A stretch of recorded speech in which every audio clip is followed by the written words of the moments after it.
bom dia, boa quarta-feira. Estamos bem no meio da semana.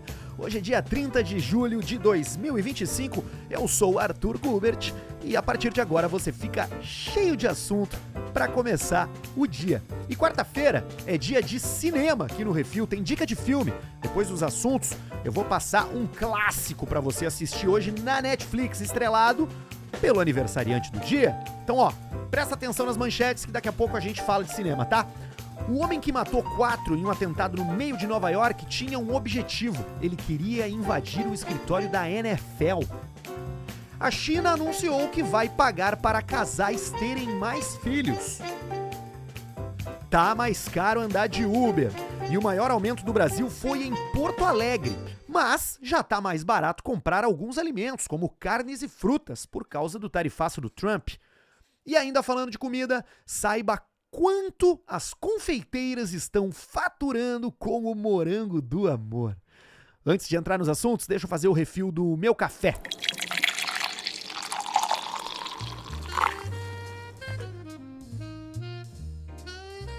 O homem armado que matou 4 pessoas ao invadir um edifício na Park Avenue, no coração de Manhattan, queria, na verdade, entrar na sede da NFL, mas errou o elevador e acabou indo parar em outro lugar.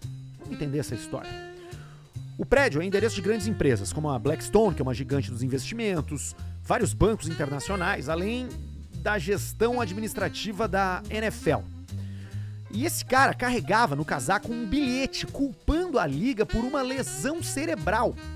O atirador Shane Tamura, de 27 anos, americano de Las Vegas, jogou futebol americano na adolescência, mas nunca virou profissional, ainda que algumas pessoas que conhecem ele dessa época tenham dado entrevista dizendo que ele era um excelente jogador. Segundo a polícia, o Shane tinha histórico de doenças mentais, mas isso não impediu ele de adquirir legalmente o fuzil militar utilizado no ataque. E é claro que essa notícia acendeu novamente o debate sobre como é fácil você adquirir armas legalmente nos Estados Unidos, especialmente armas restritas aqui no Brasil, né? Como fuzis, metralhadoras, enfim.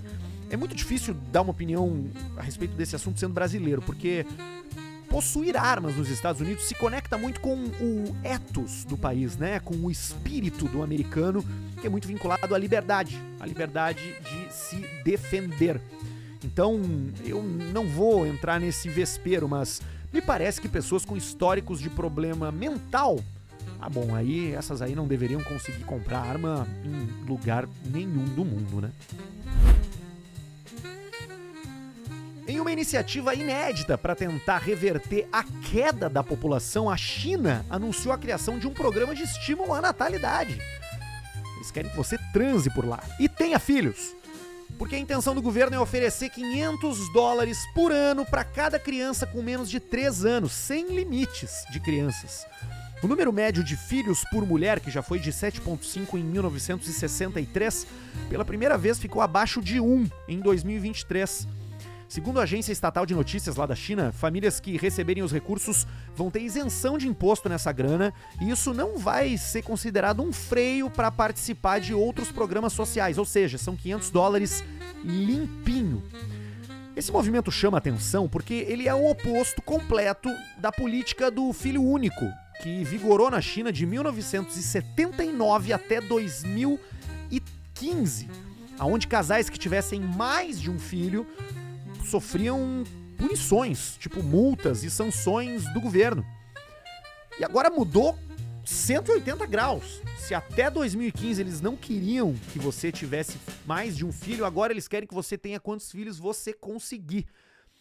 Justamente porque a política do filho único deu muito certo. E gerou consequências negativas, que agora a China tenta reparar. Como, por exemplo, o desequilíbrio de gênero.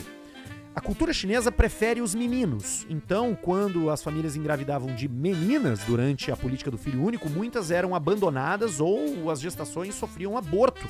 Teve também um envelhecimento muito rápido da população, porque, em final de contas, como nascia menos crianças, famílias foram envelhecendo mais rápido e gerando custos altos para o governo que começaram a precisar atender com maior número, né? Os idosos que buscavam saúde e bem-estar no fim da vida. Além de toda a questão de saúde mental que colocou no ombro desses filhos únicos uma pressão muito grande para sustentar os seus pais sem ajuda de irmãos e irmãs. Agora chama atenção como a China é veloz em fazer esses movimentos, né? Aqui no Ocidente a gente debate, reclama, tem protesto, tem opinião contrária. Só que na China, irmão, não tem opinião contrária, não. É o que o Xi Jinping falar, tá falado. Então tá bom. Vamos ver aí qual é que vai ser o efeito dessa política e por quanto tempo eles vão pagar para famílias terem mais filhos. O preço para se locomover por aplicativo tá bem mais alto hoje do que há um ano no Brasil. A alta acumulada nos últimos 12 meses foi de quase 45%. Só o café moído teve uma alta maior do que o transporte por aplicativo, porque o café subiu 77% no último ano, né? Questionado sobre os dados, o IBGE afirmou que várias questões podem ter influenciado essa inflação do aplicativo de transporte. As tarifas dinâmicas, que sobem com a procura dos usuários, né? A movimentação maior de passageiros devido ao calendário de feriados. Então o IBGE botou na conta das plataformas esse aumento aí. As variações mais intensas, segundo os dados do IPCA, foram em Porto Alegre, com uma subida de 17%, em São Paulo, com uma subida de 16%.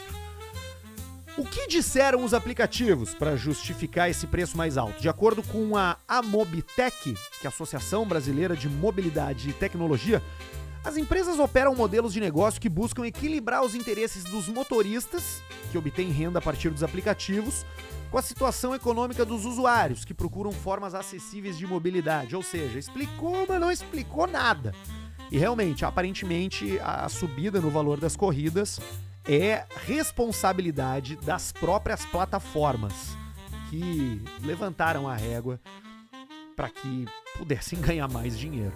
Especialmente porque tem um movimento bem recente aí de pessoas deixando as plataformas, né? Motorista abandonando as plataformas e buscando formas alternativas aí de compor a sua renda, como, por exemplo, entrega de Amazon e Mercado Livre. É, amigo, as coisas vão ficando mais caras. No entanto, a ameaça do tarifaço de 50% do Donald Trump sobre produtos brasileiros importados aos Estados Unidos já começou a mostrar os seus ecos nos supermercados aqui do Brasil. E apesar do futuro parecer horrível para quem exporta, vários alimentos vão ficar mais baratos. Isso é raro, hein?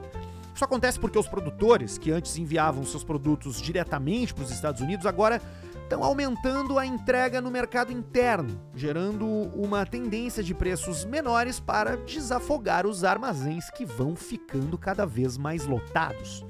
Ainda que o efeito do tarifaço nos preços daqui seja especulativo, né? Nessa redução é especulativo, já dá para notar alguma coisa na prateleira. Por exemplo, com uma queda de 60% nas exportações para os Estados Unidos esse mês, a carne bovina já aparece 8% mais barata do que há 30 dias. As frutas também já estão mais baratas, especialmente a manga Tommy, que é colhida e em seguida toma o rumo do mercado norte-americano, e as uvas, que já estão se acumulando em caixas em diversos lugares do país.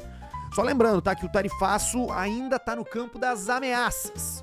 O prazo limite para negociar, segundo a Casa Branca, é sexta-feira agora, dia 1º de agosto.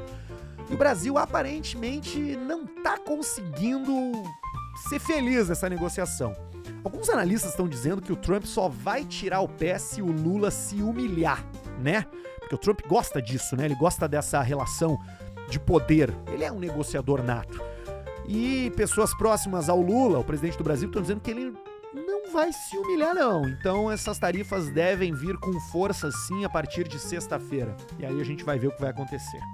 Ninguém sabe muito bem qual é o efeito disso na vida real das pessoas, mas algumas coisas estão ficando mais baratas. Pelo menos isso, né?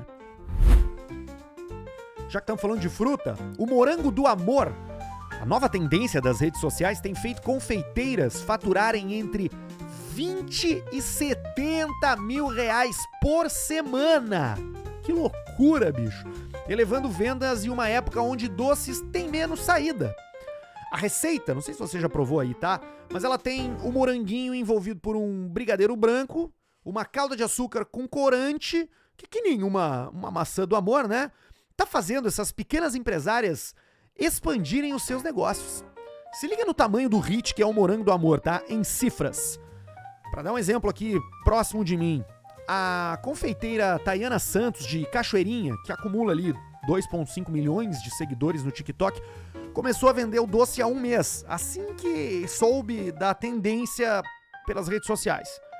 Ela botou a venda e em 49 segundos se esgotaram as 500 unidades, com um faturamento de R$ 8.450 em menos de um minuto.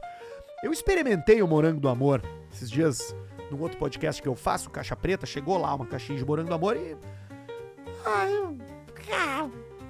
ele era exatamente como eu achei que ele fosse. É muito bom, delícia, mas não é nada que explodiu a minha cabeça. Inclusive ficou colando aquela coisa ali de açúcar, ficou grudando nos dentes. Fiquei pensando na pessoa que tem, né, no vovô, na vovó ali, que tem o dente mais molinho, a chapa, né?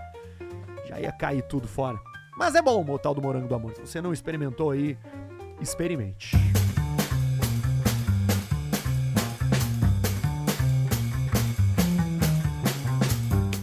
Bom, e como prometido no início do programa, hoje é dica de filme aqui no Refil. E hoje é aniversário de 57 anos do Terry Crews. O Terry Crews, pô, fortão lá, ator americano, que tá fazendo várias propagandas no Brasil agora também. Então a dica de filme de hoje é um dos maiores clássicos da comédia recente, As Branquelas. Olha, eu acho que 99% das pessoas já viu, mas se você não viu, e se você já viu, tem na Netflix, é só sentar no sofá e dar muita risada, beleza? Tá dada a dica aí. O Refil vai ao ar de segunda a sexta, às 6 da manhã. E você segue o perfil do Refil no Instagram, @RefilPodcast, onde todos os cortes vão parar lá. Também tem o canal do Refil no YouTube. Inscreva-se, ative o sininho, dê o joinha, Refil Podcast. E aqui no Spotify, se você quiser compartilhar com seus amigos, eu vou ficar muito feliz, porque tô amarradão com esse projeto. A gente se fala amanhã com mais Refil. Tchau, tchau.